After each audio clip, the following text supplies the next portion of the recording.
Good evening, ladies and gentlemen, and welcome to the Ray Tampa Podcast. Our podcast offers bold commentary on various subject matters with a laser-like focus on the truth. My name is Ray Tampa. I'm the host of the Ray Tampa Podcast. We have in our studio Mr. Russell Cato, a retired teacher with more than 42 years of experience in the Pinellas County schools. And Mr. Jamie Wilson III, a healthcare provider with more than 30 years of experience working as a physical therapist, my co-host.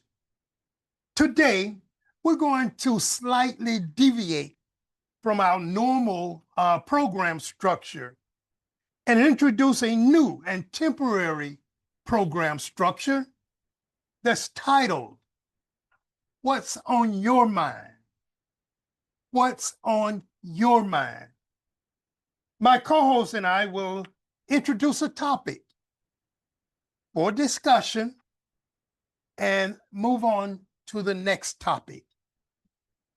I will begin by introducing a sermon that I heard on Facebook where the pastor, Reverend Kevin Johnson from the Obsidian Baptist Church in Harlem emphasize speaking truth to power. The pastor identified several issues that called into question the Christianity of those who voted for and supported Donald Trump. I'm going to play a clip of the pastor delivering this very important sermon. Give me a second. Those who supposed to be Christians voted for someone who has 34 felonies. Don't you know those who are supposed to be Christians are voted for someone who believes in separating families and children and deporting people to countries where they've never been in their life? Don't you know those who are supposed to be Christians voted for someone who cuts programs for the poor while giving tax breaks to the wealthy? Don't you know that those who are supposed to be Christians are voted for someone who demonizes immigrants when he himself is married to an immigrant? Those who are supposed to be Christians are voted for someone who is rolling back health protections, and for those who are vulnerable, those who are supposed to be Christians voted for someone who shows no concerns for the least of these. Those who are supposed to be Christians voted for someone who labeled Africa as an S-hole. Those who are supposed to be Christians voted for someone who brags about grabbing women in an inappropriate way. I want you to know that's not Christianity. That's the devil. That's who it is. And beloved, there comes a point in our lives when we've got to speak truth to power. That's not Christianity. Wow. I would say, give me a second, get that off. Power it off. No more interruptions. That's not Christianity. That's the devil. We have to begin speaking truth to power. Guys, you all remember we had a show where we had two very powerful pastors. Yeah. Pastor Murray, Pastor Sykes, talking about speaking truth to power. This is exactly what they were referring to.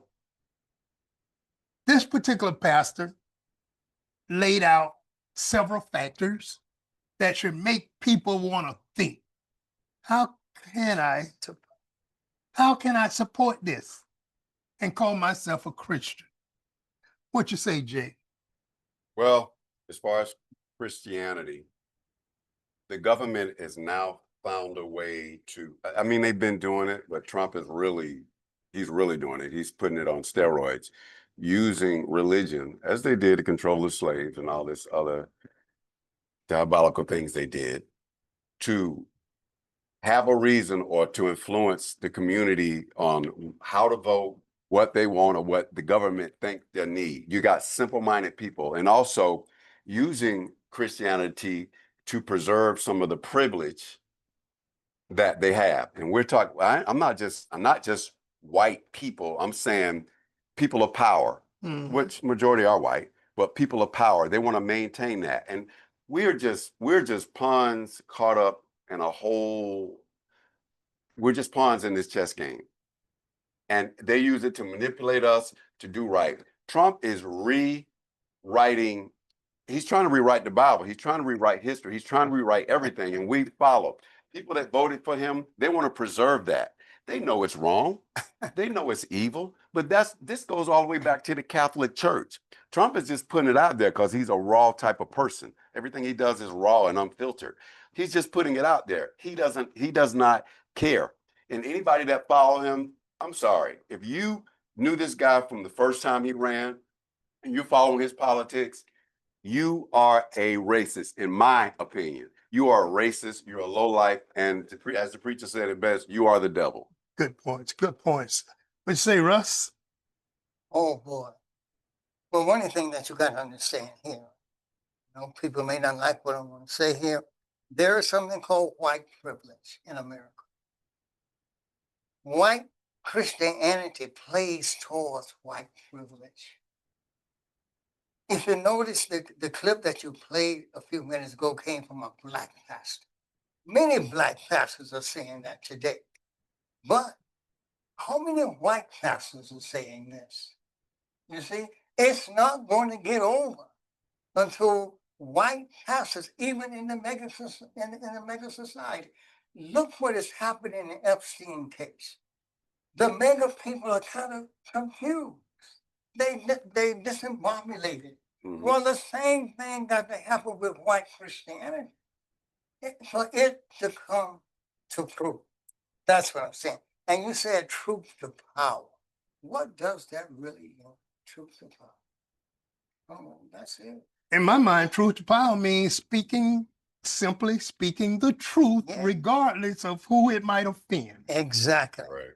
And regardless of who it might offend, the truth is still the truth. Yes, it is. That's why I ask you that, Reed. Because out here in America today, there's Trump facts and the real facts.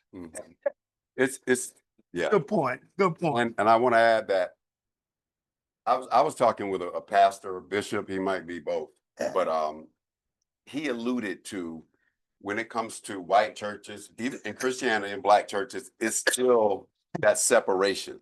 It's not one big family. It's still separation. It's still discrimination. It's still a lot of that. People, black and black people that voted for Trump, how could you? I have more disdain for you than I do Trump, to be honest. I have more disdain for you than I do Trump. You know, I was thinking about what you just said, Jay, when I was driving here today. I was in my car and I was thinking about the blacks, men and women, that voted for Trump. They are just as pathetic as Tim Scott, Clarence Thomas, Herschel Walker. They're just as pathetic if you supported and voted for Trump. Your name might not be Herschel Walker. Your name might not be Tim Scott or some of these other low lives. But if you supported that man, you're one too. Right. Exactly. All right. Let's move on to another topic. Jay, what you have? So this kind of segues into what I'm talking about. Of course, it's Trump. And the subject is, how do we resist Trump and his extreme agenda? Now, let's look at the system. It's actually this title comes from a congressman, Jerry Nadler. I don't know if you guys know him, but I was reading an article, and our so-called system, our institutional system, is 240 years old. It's been fractured. It's been fractured from its conception to now.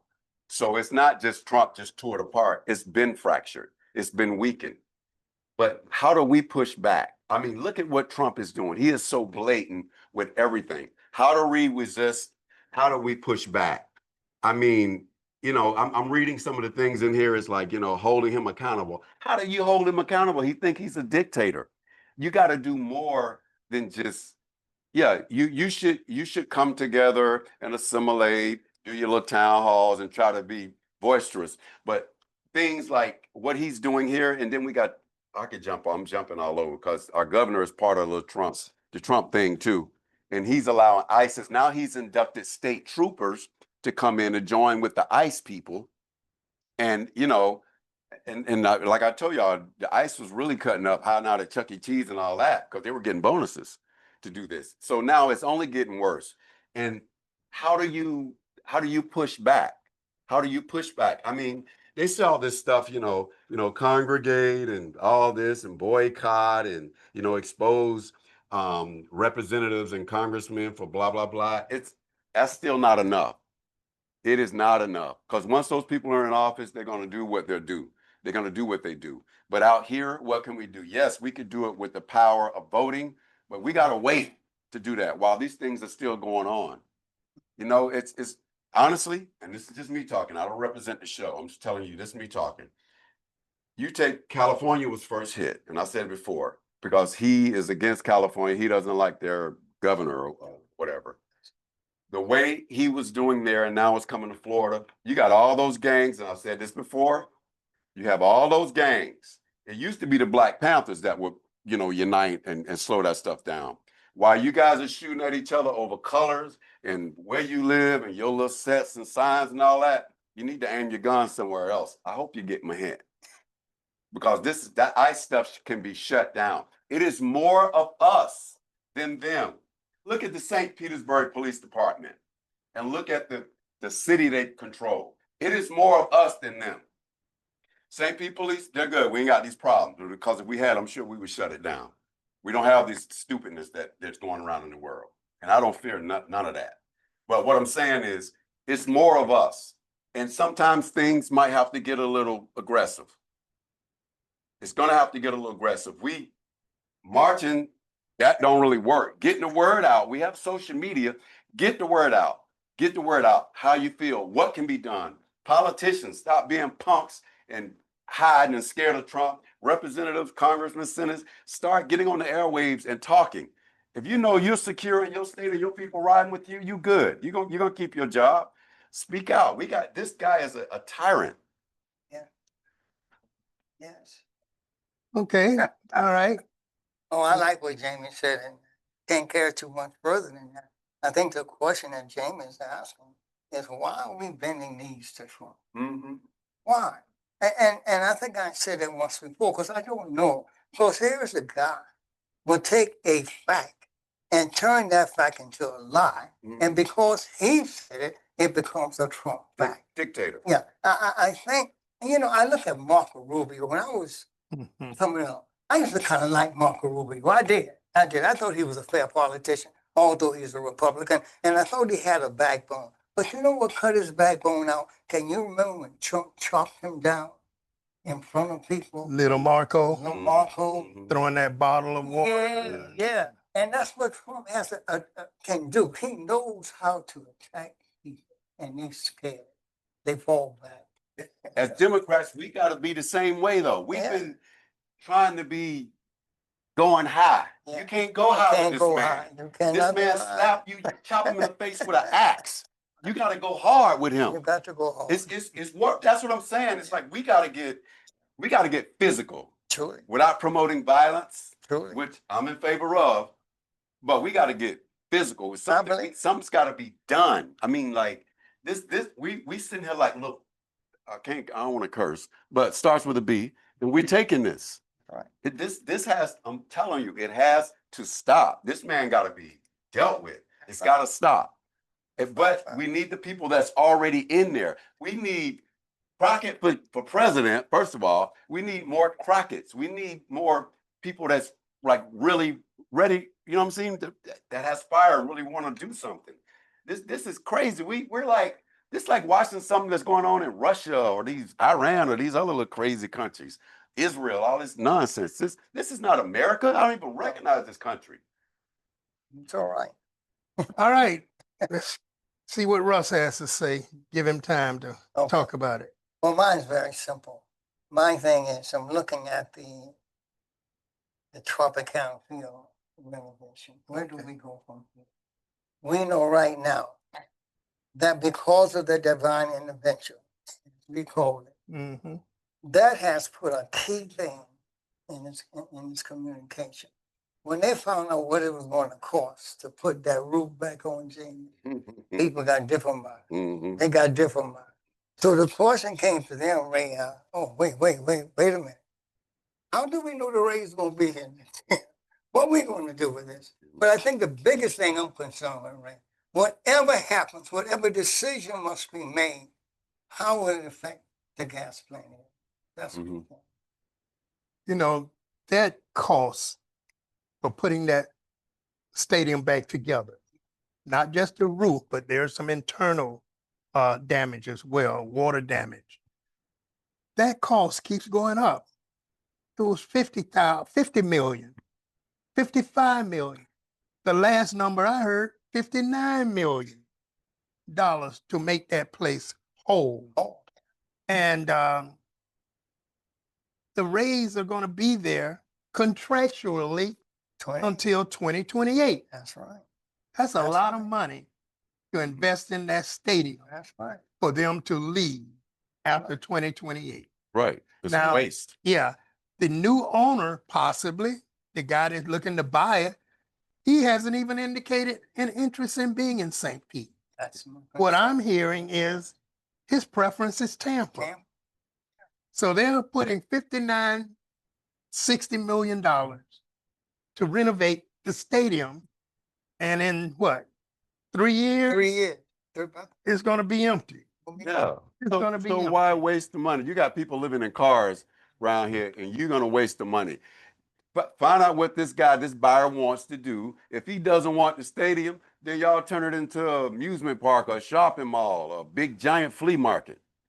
But don't do that. Don't waste our money for that. And I agree with that. Don't waste the money. But again and again, there's a contract here.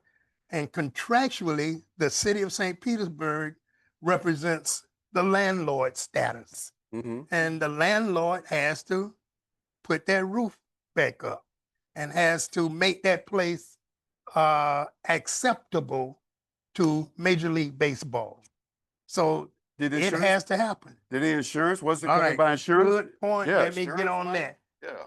That crazy mayor we have, that crazy ass mayor we have, he took his opportunity to decrease Yeah. the insurance on that stadium. Significantly decrease. He wanted to try and save some premiums. And by saving a few $100,000 in premiums, he has, in effect, cost the city multiple millions of dollars. Mm. Yeah. Poor decision. Poor decision. But that's only one of many. And we got people, I still support him. I still support him. But that was a Mayor Welch decision about insurance. Girl, that's ridiculous. That's, It's ridiculous. I mean, this is one of the highly sought after sites. I mean, that was that was a focal point of the city. And you're gonna that's crazy. That's like having a condominium and taking the You see, too, Jamie, insurance off of it. and you're writing, you and Ray Sam, you're talking about a buyout. That gets to me. Because what you have the Rays, you have the Hines, you have Pinehurst County. All three of them tied into that contract that you're talking about. So when you're talking about a buyout, how much is a buyout? How much do you pay for it? I think I read just recently a possible suggested buyout is in the 40 million range. That's still a hell of a lot of money. It's a lot of money. $40 That's a lot of million. money. Yeah, because my whole thing was why didn't the insurance cover it? But you just answered the question. I didn't know that was the case with the Oh insurance. man, that man, Um, he messed that- us up bad. Yeah, that puts us in a bad He situation. put us way in a bad And- situation. And like you said, as the landlord, I guess we're responsible for, not we, him. But Jamie, But we, as, but how do you tell people in the gas plant area now, we're there to help you, we're gonna do this for you? What do you do here? People have been waiting over 40 years for this. Mhm. Over 40 years. So, It's a sad situation, Russ, and I'm gonna tell you, that crew of people that supported the Raise Hines development yeah, and the things that were supposed to happen, I hope this new owner turns his back Yeah. on them. I do Don't too. allow them to become a part of his inner circle I go along with that. because they've already proven to be a divisive force Yes, in this city. yes. Money grabbers. As a matter of fact, they're still at it because that crew of people that were so gung ho about this Raise Hines deal, thinking that the south side of St. Pete was going to get this $50 million. Remember that discussion? Yeah. 50 million, where they were salivating, rubbing their hands, thinking that they were going to get $50 million. Well, it looks like the city of St. Pete, under this raising mayor we have, he's trying to appease them. He's giving them tons of money. There's this one lady who was such a Welch disciple. I don't want to say what's in my mind. She has gotten control of millions of dollars. Millions of dollars. And then you got others who are getting their crack at tons of money. Yeah. Same little crew of people. yeah. I Yeah. just heard this morning. Yeah, I just heard this morning Yeah. that this one girl who worked for the Rays after retiring from the city, and now she's working for this other girl that's gotten tons of money from the city. The money is staying in that little crew. That's bullshit. But Jamie always said, Jamie always have said that. It's, you know, we hear and we see what's going on. We know it's not right, but we're on the results end. We are in a mess with this whole stadium thing. I feel like from the beginning, when the whole deal was there, and outside from what happened to the dome itself, yes, I believe God stepped in and be like, this ain't right. You know, a lot of people probably don't believe that, but the way it happened, right, during the tension of it all, it answered the question. God made the decision for us. The team can leave as far as I'm concerned. Bye. You don't do nothing for the city anyway. They had enough time to do whatever they were going to do for the city. The city does not benefit. Yeah, a few people might sell hot dogs in there. That's not helping the community. That's not helping our local economy. All it does is back up traffic. That's all it does. And I feel like as far as the contract or the negotiation, the people involved were not they didn't have enough education to do it. They should have brought in people that were their area, putting deals together like this that would benefit the actual community. We needed somebody on our side. You know, you got the prosecution, you got the defense. Well, we need our defense lawyer, so to speak, to protect our interests, and not just see where you can grab pockets of money and put it in. What you're saying, Jay, is right on point. Yeah. Because Ken Welch came up with the idea of a convention center in that area. And most experts will repeatedly tell Ken Welch, squash it. Mm-hmm. That idea is not going to work. That idea doesn't generate the money that you think it would generate. Right. Squash it. They had a program at the health center. An expert developer was on the panel. That individual said, convention center, no. Convention center, no. Repeatedly. Convention center, no. But Ken Welch, he wants to do a study. Man, come on. But here's what I heard Jameson on our side, people For the I- people. Yeah, I think I was very disappointed because knowing that the Welsh name is a historical name, you Mhm. knew this area.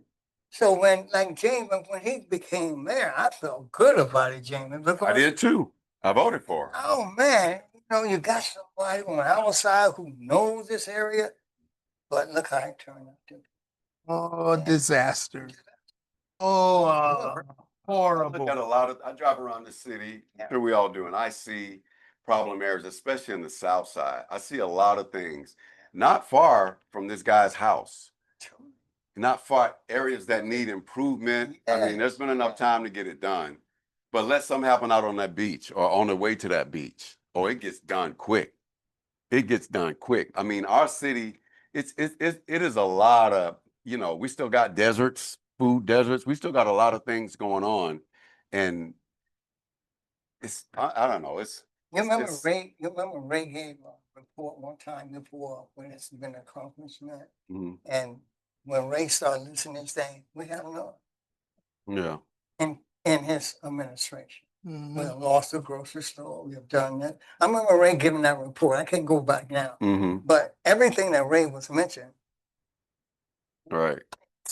we haven't gained on. And for our community, I do wish there was a way for him or his crew or whatever to turn things around. Like turn it around. You still got time. Mhm. Yeah. Turn it around. Turn it, because you have when you first ran, bro, you had people that rode for you. Like really Yes. rode for you. Mm. This guy right here was one of your big opponents riding for you. Oh, He stood out there. I ain't get in the sun and wave flags. And man did all this, but I'm just saying, as people were proud, we were proud too. yeah. Proud. I was proud of him. Proud. You gotta, do right by us, bro. You Yeah. gotta do right by us, man. Fix this. You can fix it. Get this money, this evil money thing out of your mind. Stop money grabbing, allegedly, and just do it right. I've been involved in political campaigns for years and years, and I've never wanted to see a man defeated as much as I want this man defeated. And I'll say it publicly forever and ever. I do not want to see him reelected.